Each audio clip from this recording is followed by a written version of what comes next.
नमस्कार मंडळी। तर आज आपण किंवा तुम्ही हा जो सेटअप बघता ना, तर हा मी माझ्या टेरेसवरती केलेला आहे। थोडासा गावरान पद्धतीने केलेला आहे। आता इथून पुढच्या ज्या काही रेसिपीज येतील तर त्या आपण ह्या चुलीवरच्या बघणार आहोत।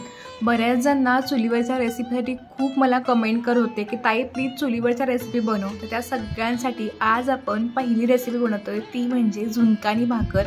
खरं तर परंपरेने पहिली रेसिपी असायची ती म्हणजे झुणका भाकर आणि आपली महत्त्वाची म्हणजे महाराष्ट्राची खाद्यसंस्कृती ही पिठलं भाकरी किंवा झुणका भाकरीनं सुरू होते। म्हणूनच मी ही रेसिपीनं सुरुवात केली आहे। तर सुरुवातीला बघा आपण हा जो मी सेटअप तयार केलेला आहे किंवा हे जे आपलं काही स्वयंपाकघर तयार केलेलं आहे, ह्याला मी थोड्याशा अशा पद्धतीने एका वेगळ्या पद्धतीनं पारंपरिक असा एक टच देण्याचा प्रयत्न केला आहे। तुम्हाला माझं आजचं हे पारंपरिक स्वयंपाकघर त्याबरोबर आजची ही झुणका भाकरची रेसिपी कशी वाटली हे मला कमेंट करून सांगायला विसरू नका। सुरुवातीला इथं बघा मी कढईमध्ये 2 चमचे तेल घालून त्यामध्ये जिरे, मोहरी, कढीपत्ता, हिरवी मिरची, कांदा हे सगळं परतवून घेतलं। त्यानंतर पाव चमचा हळद पूड आणि 2 ग्लास मी पाणी घातलं। चवीनुसार मीठ, थोडासा ओवा घालून आता आपण याच्यामध्ये डाळीचं म्हणजेच बेसनचं पीठ घालून हे पीठ आणि हे पाणी सगळं चांगलं असं मिक्स करून घेते।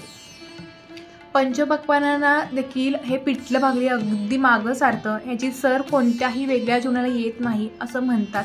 आणि चुलीवरची जर ह्या रेसिपी असतील ना तर सगळे अगदी पोट आणि मन भरून खातील अशी रेसिपी असतात।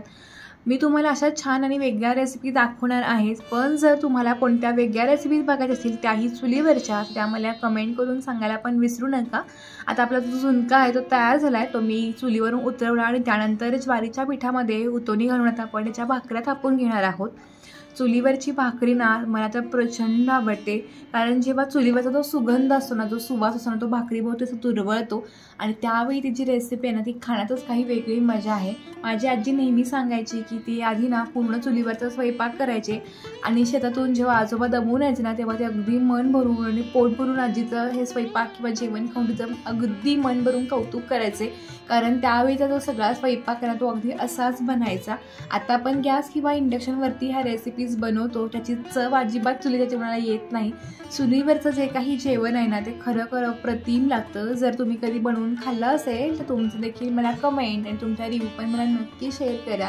तर आजची रेसिपी तुम्ही शेवटपर्यंत बघून तुम्हाला आजचा हा सेटअप आणि माझं हे नवीन स्वयंपाकघर आवडलं असेल तर व्हिडिओला लाईक करून व्हिडिओ जास्तीत जास्त लोकांपर्यंत शेअर करायला पण विसरू नका, जेणेकरून त्यांना देखील अशाच पारंपरिक आणि छान रेसिपीज पाहता येतील।